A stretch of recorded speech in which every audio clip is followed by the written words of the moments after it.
My name is Isabella. I'm 36 years old, living in a quiet town just outside Denver, Colorado.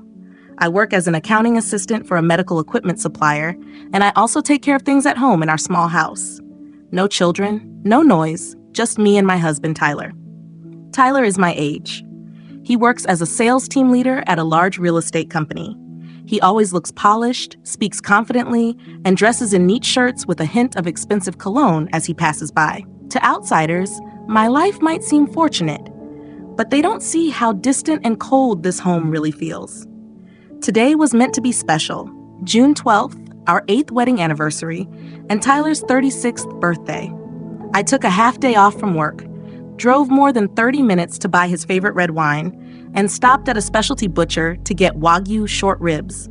I'm not an expert cook, but I did my best to make the dinner meaningful. I hung lights around the balcony, spread out an ivory tablecloth, and carefully arranged the silverware.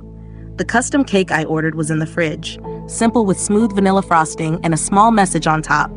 To Tyler, happy birthday and anniversary. By 7 p.m., I adjusted my dress, applied a bit of perfume, and sat down to wait. I truly believed he would come home. At 8, I lit the candles. By 9, I sent a message, I'm waiting. No reply. At 9:30, I called. 5 rings, then voicemail. At exactly 10:35 p.m., I received a short email from Tyler. Sorry, big client emergency. I have to stay at the office. We'll make it up later. No thank you. No acknowledgement of the anniversary. I placed the phone down on the table.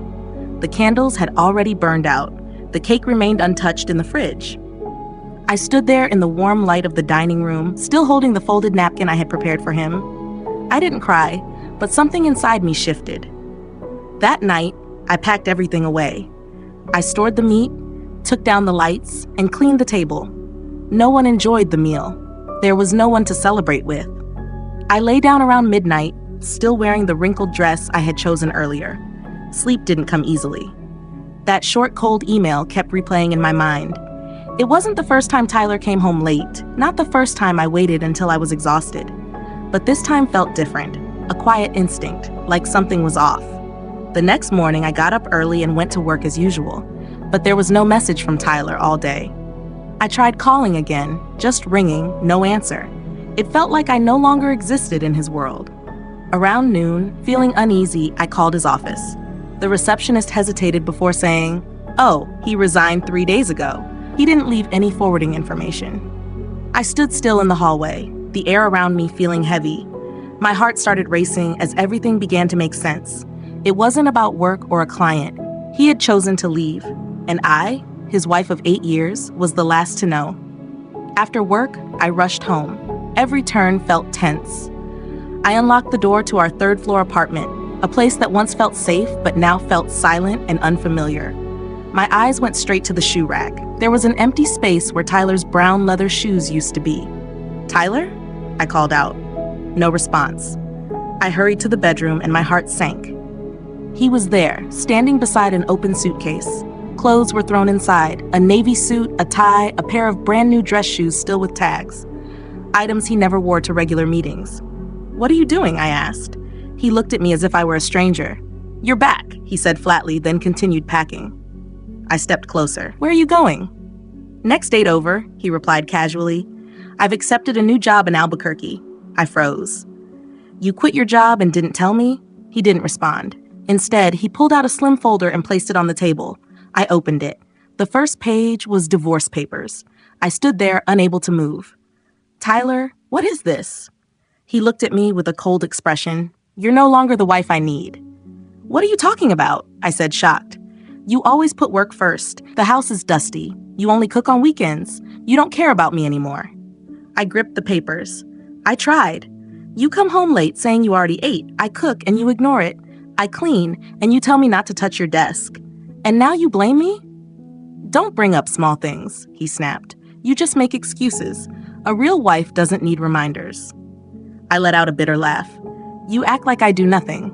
I work. I pay half the rent. No one cooks for me. No one asks how I am. And I never complained." Tyler narrowed his eyes. "That's your choice. I've made mine." He zipped the suitcase and walked toward the door. "I've rented an apartment near my new job. I start next week. Don't get in my way." I stood in front of the door. That's it? No apology? No explanation? After 8 years? I don't owe you anything, he said, then brushed past me without looking back. The door closed behind him, final and cold. I sank to the floor, still holding the divorce papers, my hands shaking. 2 days later, I received a call from the building management office. Mrs. Isabella, we've received a request to transfer the lease. The current leaseholder wants to terminate the contract. I froze. What did he say? He left a note saying he no longer lives there. The remaining occupant should move out by the end of the month. No discussion, no message. That night, I went through the desk drawers and found receipts for the furniture. Almost everything, from the sofa to the fridge, was under my name. Tyler had taken only his clothes and a few small items. He left like a stranger. But that cold exit made things clear. I looked around the apartment. Everything was still there, except the marriage. I didn't sign the divorce papers immediately. They stayed on the table for 3 days, like a wound that hadn't started bleeding. Every time I passed by, I paused, hoping for some explanation to appear between the lines. But there was nothing. The truth was simple. Tyler left without saying anything. On Saturday night, I got a notification from an old group chat, an 18-year high school reunion at a craft brewery in downtown Denver. I had been looking forward to it and had already paid the fee a month earlier. Back then, I imagined attending with Tyler, presenting ourselves as a stable couple. Now, it was just me. I almost didn't go, but after looking at myself in the mirror, tired but still composed, I decided to get ready. A simple black dress, wine-colored lipstick, hair tied back, not to impress anyone, just to remind myself that I still existed. Moonlight Brewery was just as lively as I remembered. Laughter, glasses clinking, and conversations filling the space. I stepped inside, feeling slightly out of place, until someone called my name. "Hey, Isabella." I turned. It was Nathan, who used to play bass in the school band. He had light stubble now and a calm, grounded presence. "I almost didn't recognize you," he said, smiling as he handed me a beer. "Still the last to arrive?" We sat at a small table in the corner. Nathan told me he had been divorced for 3 years and was raising his 6-year-old daughter on his own. He spoke without bitterness, just sharing facts. When he asked about Tyler, I simply said, "We're getting divorced." No pity followed. Nathan just nodded and changed the topic, and I appreciated that. Later that night, driving home through the cool early summer air, I turned on the radio. An old song played. "It's not right, but it's okay." The lyrics hit hard, bringing back memories, cold dinners left untouched, unread messages and affection that had slowly faded it into nothing. For years, I kept telling myself, Tyler is busy. I should be more understanding. I just need to try harder. But when I finally faced the truth, I realized I had been living like a shadow, constantly making excuses for someone else's neglect. On Sunday morning, while making coffee, my phone rang. The screen lit up with Tyler's name. I paused for a few seconds before answering. "I've informed the leasing office we're ending the contract by the end of the month. You should start packing," he said, his tone flat and direct. I stayed composed. "Don't you think you should have asked whether I have somewhere else to go?" "You're an adult. Figure it out," he replied bluntly. I set my mug down and spoke slowly. "Good, I'll sign." Tyler went quiet. "And don't call again," I added firmly. "Don't speak to me as if I'm still the one managing your home." There was no response. I ended the call without hesitation. I sat at the table, my eyes moving toward the divorce papers. Then, as if closing a chapter that had already deteriorated, I picked up a pen and signed my name. My hand didn't shake. There were no tears, only clarity after years of uncertainty. Exactly 1 week after I finalized the divorce through my attorney, Tyler sent me an email around 10 p.m. The subject line contained just one word: proof. I opened it. Before reading anything, a photo stood out, a marriage certificate. Groom, Tyler Robert James, bride Marissa Ellis Whitmore. Stamped at the bottom, Bernalillo County, New Mexico. Date of registration, 1 day after our divorce was finalized. Before I could fully process it, my phone rang. He called immediately after sending the email. I answered. Tyler's voice sounded unusually confident. "You saw it, right? I got remarried. Life's better than ever." I didn't respond. I simply listened, feeling something shift quietly within me. "Her name is Marissa. She's 36, just like you. But she's mature, gentle," he paused, and very beautiful. I remained silent. She's the only daughter of the family that owns the Whitmore real estate chain in Santa Fe. Her parents gave us a house near Southern Hills, and the job, her family helped me become executive vice president at their company. So that's why you needed the divorce so quickly? I asked, keeping my voice steady. Not entirely, he replied. I just couldn't keep living with someone who put work first and ignored her role as a wife. I gave a quiet laugh. And your new wife? She doesn't work. She chose to manage the home, he said, then added, and we're expecting a baby girl. She's 3 months pregnant. Each statement felt like it was meant to provoke a reaction. But instead of pain, I felt a sense of detachment. Marissa Whitmore, I repeated after ending the call. The name felt familiar. I opened Facebook and searched for it. Her profile appeared quickly. The photo showed a striking woman, blonde waves, sharp blue eyes, and a confident smile. I scrolled through her photos. Then, on one image, I paused. Marissa had gone to high school with me for 3 years. Back then, her name was Marissa Ellis. She looked completely different.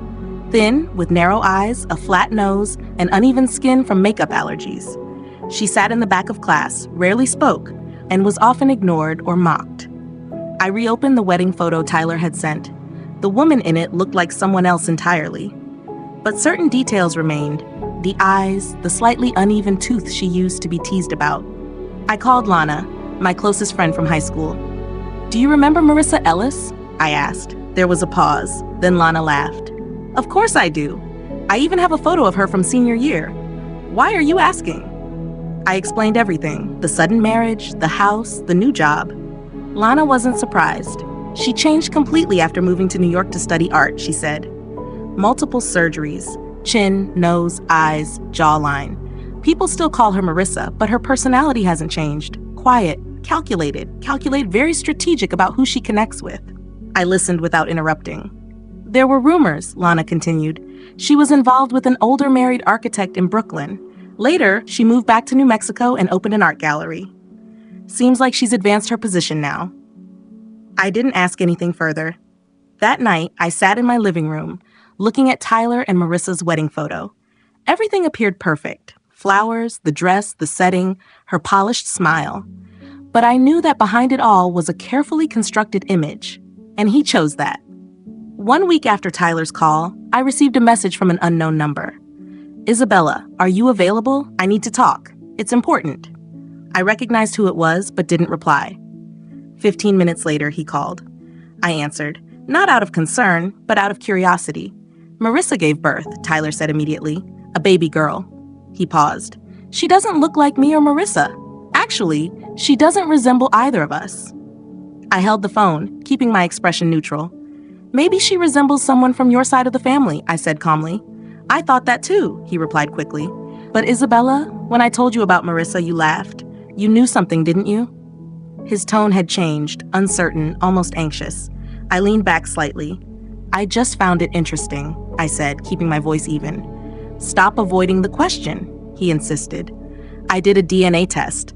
The baby is mine, but I still don't understand. Why doesn't she look like either of us? I haven't told anyone else. You reacted like you knew something. Please explain. I let out a small, controlled laugh. Do you remember your high school graduation album? I asked. There was silence. I found it while packing, I continued. It was at the bottom of your desk drawer, covered in dust. You were going through my things? He asked, slightly irritated. No, I replied. I was cleaning, like you asked. I paused briefly. When I opened it, I was surprised. There was a boy with curly hair, narrow eyes, uneven teeth, and acne. It took me a moment to realize it was you. Tyler exhaled slowly. I always wondered, I added, why in 8 years you never introduced me to your college friends? Now I understood why you insisted on a small wedding with no friends, and why there wasn't a single teenage photo in our home. I changed because I felt insecure, he said quietly. No, I replied. You changed because you wanted a different life. But you forgot something important. Genetics can't be changed. Silence followed. You think I'm ashamed of who I was? He asked. No, I said. I feel sorry for a child who will grow up with 2 parents who weren't honest. You hid your past. Marissa did the same, and now you're surprised your daughter doesn't resemble the versions you both created. You think she'll look like how I used to be? Tyler's voice shook slightly. No one knows exactly, I answered. But she will carry what's real, your DNA, your history, everything you tried to leave behind. I heard him take a deep breath. What about Marissa? I asked, interrupting. She cried, said she was exhausted after labor. But there's more, he said. She won't hold the baby. Every time she sees her face, she turns away.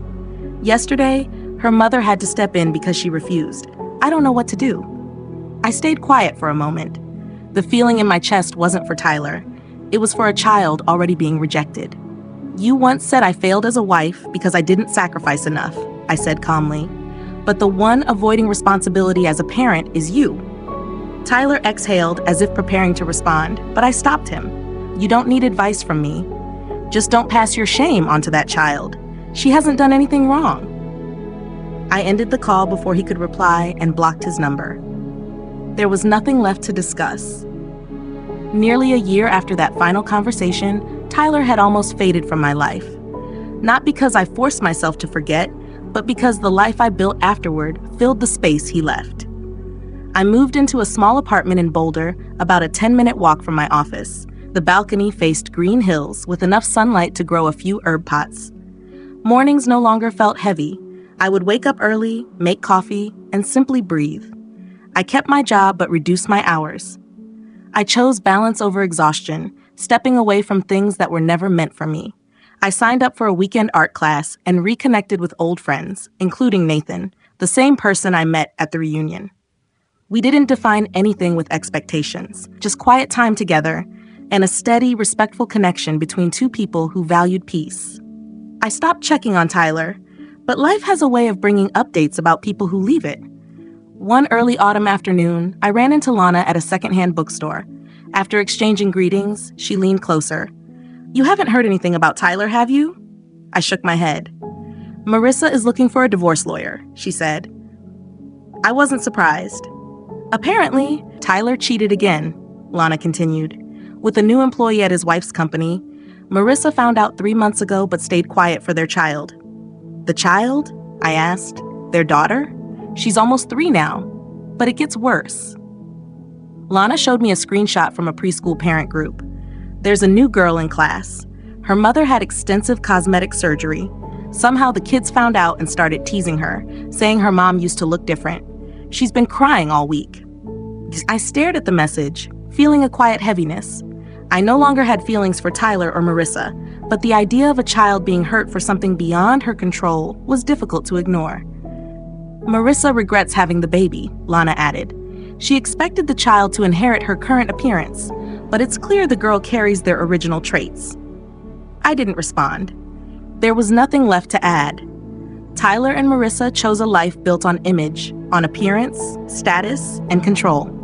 But in the end, what couldn't be hidden, the past, the truth, and their choices, became visible through their child.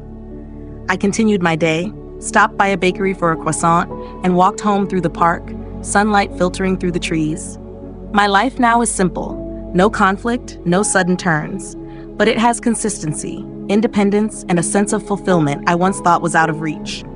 Sometimes I reflect on everything I went through. 8 years of marriage, a sudden separation, betrayal, and the truth behind carefully maintained appearances. But I don't feel bitterness anymore. I feel grateful. That experience gave me the chance to rebuild, not into someone else, but into who I truly am. No compromises, no avoidance, no pretending. If someone asked whether I've forgiven Tyler, I would likely say, I don't need to forgive. I just need to live honestly. And for the first time in years, I can say that without hesitation. Isabella's story shows that appearances can mislead, but truth eventually becomes clear. When she was betrayed and dismissed for not meeting expectations, she didn't seek revenge or demand closure. She stepped away and rebuilt her life with intention. In the end, those who relied on false images had to face the consequences of their decisions. Meanwhile, Isabella found independence, stability, and a clear sense of self, something no external change can replace. What are your thoughts on Isabella's decisions and the outcome of those who built their lives on appearances? Share your perspective in the comments and follow the channel for more insightful stories about relationships and life choices.